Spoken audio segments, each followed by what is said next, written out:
Assalamualaikum, salam Malaysia Madani, berita Parlimen bersama saya Muhammad Shah Musa.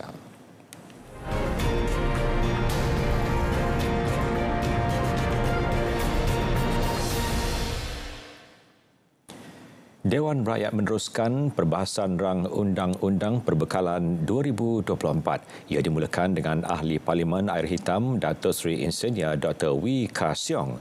Beliau memuji langkah kerajaan memperkenal pelan liberalisasi visa Malaysia yang dapat memberi sumbangan besar kepada ekonomi dan pembangunan negara. Pertamanya, pengenalan PAS lawatan sosial jangka panjang untuk pelajar antarabangsa yang telah tamat pengajian bagi menampung keperluan tenaga mahir industri di Malaysia. Itu sangat tepat. Kedua, menambah baik kemudahan visa on arrival, PAS lawatan sosial dan tawaran multiple entry visa, terutamanya dari negara India dan China kerana merupakan pasaran besar. Dan ketiga, memudahkan cara kelulusan PAS pengajian bagi pelabur strategik dalam sektor utama. Itu sangat penting kerana pelabur bawa duit masuk ke Malaysia. Beliau turut menyokong keputusan melonggarkan syarat permohonan Malaysia My Second Home MM2H yang dapat meningkatkan aktiviti pelaburan dalam pasaran kewangan dan industri hartanah negara. Kriteria permohonan tidak boleh terlalu tinggi, rigid seperti jumlah simpanan tetap di bank dan kurang fleksibiliti dari segi penggunaannya dan bukti pendapatan bulanan melebihi RM40,000 sebulan yang tidak realistik dan kurang berdaya saing berbanding dengan negara jiran. Bagaimanapun, beliau berharap MM2H diuruskan MOTEC bukannya KDN. Langkah tepat untuk lahirkan modal insan yang berkeupayaan untuk menjana ekonomi dan mentadbir negara sebaik mungkin. Itu reaksi positif Wakil Sempurna terhadap keputusan mengekalkan KPM sebagai penerima peruntukan terbesar belanjawan negara. Saya gembira mendengar bahawa peruntukan untuk pendidikan iaitu RM58.7 bilion dan kita nak terima baik. Dalam perbahasannya, beliau turut membangkitkan isu pembinaan sekolah baharu. Datuk Seri Muhammad Syafiee berharap pihak kementerian melaksana lebih banyak pemantauan di lapangan bagi menilai sendiri keperluan pembinaan sekolah baharu di satu-satu lokasi. Ini saya berharap berdasarkan dengan keperluan, bukan hanya rekomendasi daripada yang berhormat ke ataupun mana-mana pihak tertentu. Ministry of Education go down deeper based on needs yang ada. Di mana sekolah menengah, contohnya di kampung saya pun, satu pulau yang besar. Sekolah menengah satu saja. Ya, bayangkan berapa jumlah penduduk dia. Dalam pada itu, beliau memaklumkan hampir 20% hasil sawit tidak dapat dituai kerana kekurangan buruh. Untuk atasi masalah itu, Kementerian Berkaitan diminta memperkenal inisiatif tambahan menggunakan dana yang diterima. Ini penting bagi mengekalkan kemampanan industri berkenaan.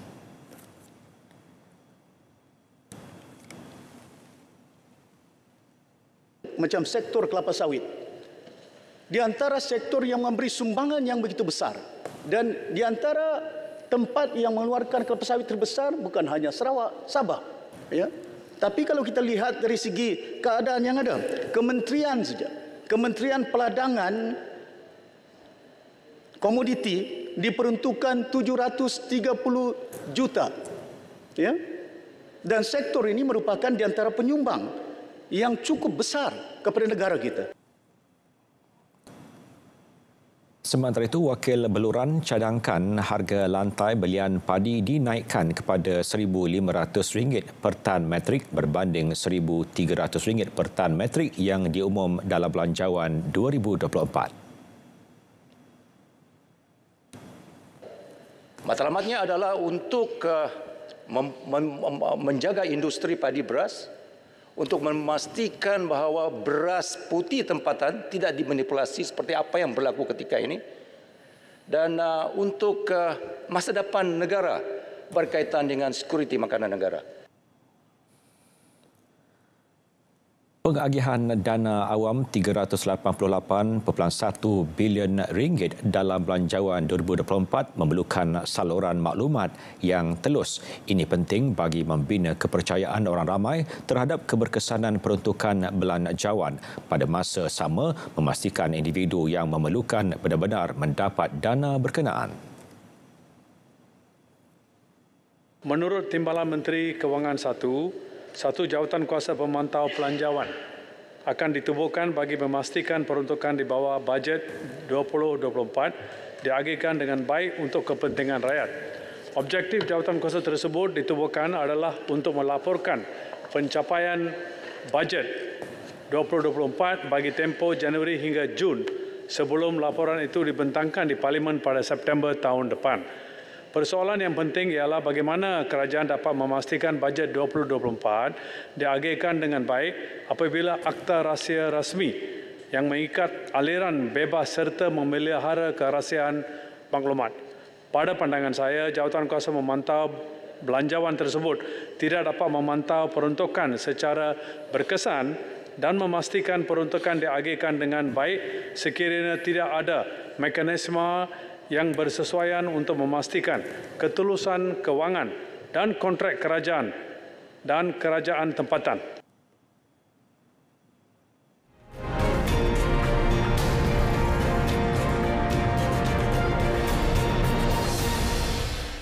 Mekanisme pemberian subsidi kepada rakyat menerusi pindahan tunai sedang dipertimbangkan bagi mengelak ketirisan. Bagaimanapun, Perdana Menteri berkata kaedah itu dilaksana untuk urusan tertentu sahaja.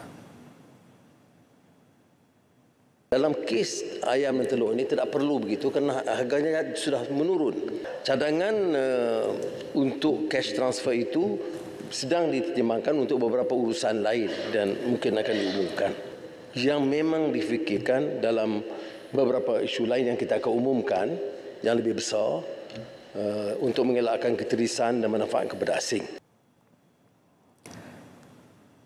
Dalam pada itu, Dato' Seri Anwar memaklumkan langkah kerajaan mengapung harga ayam dan telur bagi memastikan manfaat subsidi hanya dinikmati rakyat yang berhak, bukannya warga asing dan golongan maha kaya. Jelas beliau, sejak 2022, kerajaan telah mengeluarkan subsidi keseluruhan sebanyak RM3.7 bilion bagi menampung kos ayam dan telur. Pendekatan yang ada sekarang ini memberi keuntungan kepada 3.5 juta orang asing. Itu pertama. Keduanya yang juga dibangkitkan oleh Yang Muhammad semalam tentang apa yang saya kategorikan sebagai golongan maha kaya. Bukan soal anti maha kaya, bukan cukai tambahan kepada mereka. Ialah maksud dia subsidi itu tidak kepada golongan maha kaya.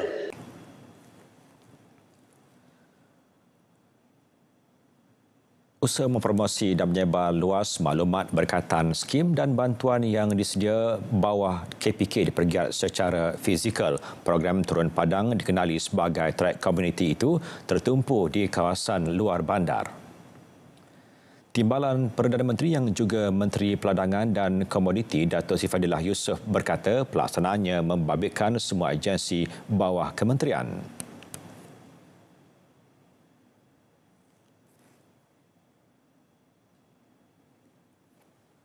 Track commodity, di mana semua pegawai dibawa turun ke lapangan dan berjumpa serta berinteraksi dengan pekebun-pekebun kecil. Dan di sinilah kita bertukar pandangan, sama ada bukan saja untuk menyampaikan maklumat tapi lebih penting mendengar pandangan daripada pekebun-pekebun kecil. Dan di sini jugalah kita akan menyebarkan maklumat berhubung kait dengan penggunaan teknologi baru. Yang saya bagi contoh tadi ialah menggunakan stimulan. KPK turut membuat hebahan mengenai skim dan bantuan yang disedia semasa terlibat dengan program-program anjuran jabatan atau agensi bawah kementerian lain. Sehingga Ogos lalu, 48,781 OKU autisme dan 14,938 OKU ADHD telah berdaftar dengan JKM. Ia membolehkan mereka menikmati kemudahan dan keistimewaan yang disedia pihak kerajaan serta swasta. Dalam pada masa yang sama, kerajaan turut menyediakan program kepada OKU yang turut memberi manfaat kepada kanak-kanak autism dan ADHD seperti pertamanya adalah program pemulihan dalam komuniti PDK di mana seramai 18,957 OKU telah menerima perkhidmatan di semua 564 PDK yang berada di seluruh negara sehingga Ogos 2023. Proses perolehan vaksin HPV sedang dilaksana KKM. Ia bagi memberi imunisasi HPV kepada 820,000 pelajar perempuan tingkatan 1 yang belum mendapat suntikan vaksin berkenaan. Proses perolehan vaksin ini telah mengambil kira proses perolehan kerajaan selaras dengan pelaksanaan Comprehensive and Progressive Agreement for Trans-Pacific Partnership CPTPP. Kementerian Kesihatan komited untuk memastikan semua murid perempuan kohort 2021, kohort 2022 dan kohort 2023 yang tercicir menerima vaksin HPV sebelum mereka tamat persekolahan. Menurut beliau, pandemik COVID-19 yang melanda dunia mengakibatkan gangguan bekalan vaksin HPV peringkat global sekaligus menjejaskan pemberian imunisasi HPV di Malaysia terutama kepada pelajar perempuan tingkatan 1 bermula 2021. Kupasan hadis dalam pelaksanaan modul penghayatan hadis 40 Imam Nawawi di sekolah akan dipantau JAKIM. Ini bagi memastikan konteks dan pemahaman itu sampai kepada murid. Menteri Pendidikan Fadlina Siddiq berkata perkara itu sangat penting bagi mengelak timbul sebarang isu pada masa depan termasuk salah tafsir hadis. Pada masa sama, menangani gejala radikalisme dan ekstremisme dalam masyarakat. Mata pelajaran baru kerana modul tersebut merupakan bahan pengayaan bagi mata pelajaran pendidikan Islam. Oleh yang demikian, modul yang digunakan tiada pertindanan dengan mata pelajaran pendidikan Islam sedia ada. KPM merancang untuk melaksanakan perluasan aktiviti penghayatan ini ke semua sekolah KPM yang hanya akan melibatkan murid beragama Islam sahaja mulai tahun 2024. Baik, terima kasih kepada Tan Sri Speaker, Yang Hormat Menteri. Berita Parlimen berakhir di sini. Saya Muhammad Shah Musa. Assalamualaikum dan salam Malaysia Madani.